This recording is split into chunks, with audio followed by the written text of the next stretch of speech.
जब जीवात्मा के अंतर्यामी रूप में परमात्मा है और वह जीवात्मा के अंतर्यामी के रूप में परमात्मा है, तो अंतर्यामी का मतलब होता है अंदर बैठ करके शासन करने वाला। अंतः प्रविश्य यमयति शासयति इति अंतर्यामी, अंदर प्रवेश करके जो शासन करता है वह अंतर्यामी है।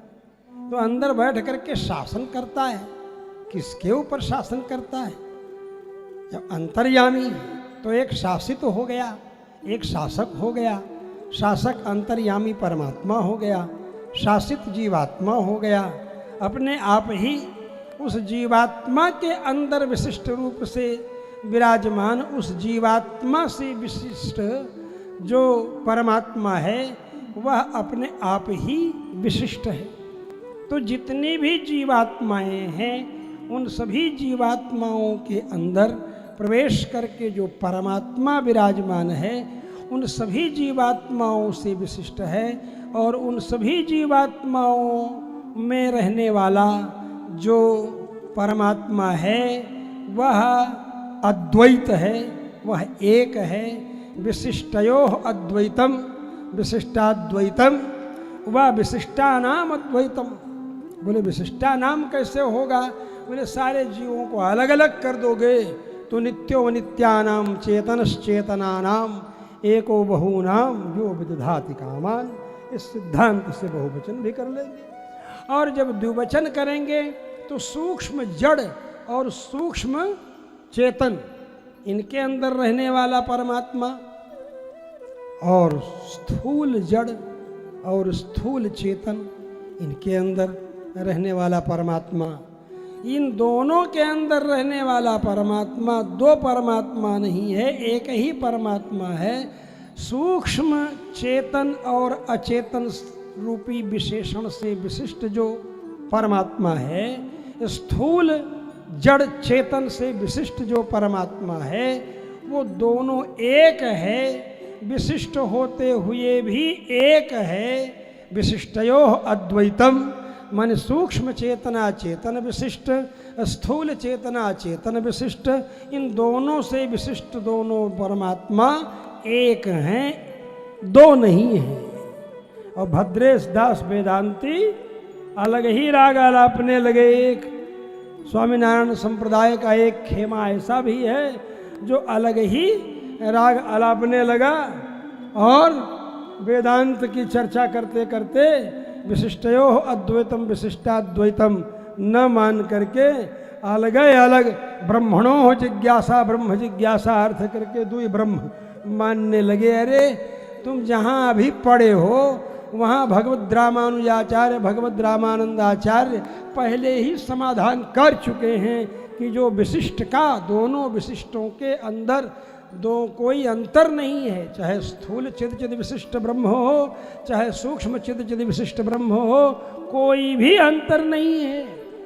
मतलब अद्वैत है, विशिष्ट होते हुए विशिष्टाद्वैत। इसलिए यह अभिन्न है।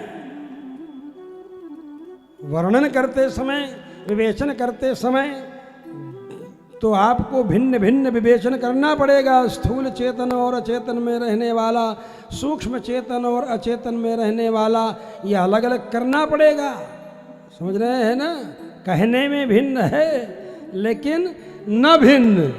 गिरा अर्थ जल बीच सम कहियत भिन्न न भिन्न। गोस्वामी जी ने इसी विशिष्टाद्वैत को मलाई की तरह बना करके आपके सामने रामचरितमानस में प्रस्तुत किया कि आपकी बुद्धि जितनी रहे उतने ही गांभीर्य से वर्णन करना है। ज़्यादा कठिन कर देंगे तो फिर हो जाएगा कि भाई बहुत दूर तक लिए जाते हैं, फिर हम लोग लौट ही नहीं पाते हैं, जल्दी से समझ ही नहीं पाते हैं। तो गोस्वामी जी कलि पावन अवतार इसी बात को स्पष्ट करते हैं और कहते हैं कि ईश्वर के हिस्से में जीव ईश्वर का भोग्य है। जैसे आपके अंश में जो खेत आएगा घर में वो आपका भोग्य होगा, आपके भाई के अंश में जो खेत आएगा आपका वो आपके भाई का भोग्य होगा।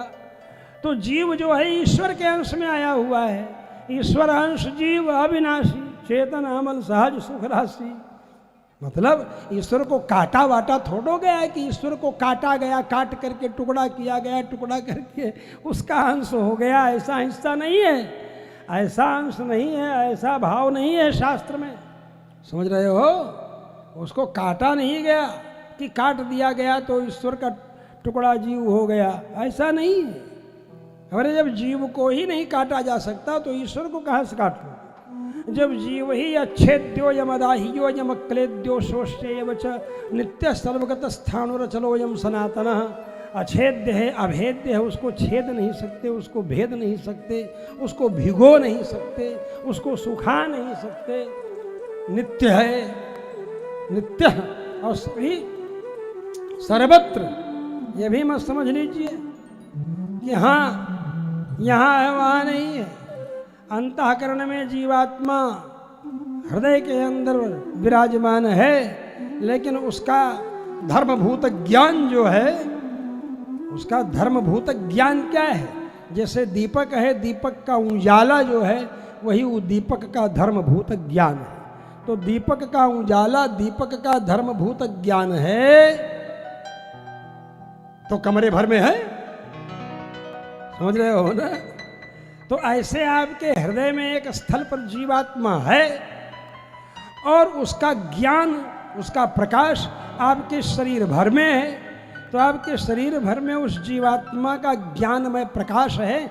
इसलिए हृदय में स्पर्श करो चाहे नहीं, पैर में स्पर्श करो तो भी अनुभव होता है, सिर में स्पर्श करो तो भी अनुभव होता है, पीठ में स्पर्श करो तो भी अनुभव होता है। जैसे एक जगह पर जलने वाला प्रकाश कमरे भर में प्रकाश करता है सरकार विराजी, तो उसी प्रकार से जीवात्मा हृदय से में रहते हुए पूरे शरीर के अंदर ज्ञानमय प्रकाश करता है। इससे पता चलता है। और अब इस जीवात्मा के अंदर अंतर्यामी रूप से अंदर प्रवेश करके परमात्मा है। तो अंदर प्रवेश करके परमात्मा है कि यह जीवात्मा भोग की तरफ अपने मन से नहीं जा सकता है। जैसे कर्म किया है उस कर्म के अनुसार जो भोग इसके निश्चित किए गए हैं उन्हीं भोगों को भोगने के लिए प्रवृत्त हो सकता है। ये अनुशासन है। यही परमात्मा का अनुशासन कह रहा है कि भ्रामयन् सर्वभूतानि यंत्रारूढ़ानि मायया, समस्त चेतनों के अंतःकरण में विराजमान होकर भ्रामयन् माने वो घुमा रहा है। अपने मन से नहीं घुमा रहा है, उनके कर्म के अनुसार घुमा रहा है।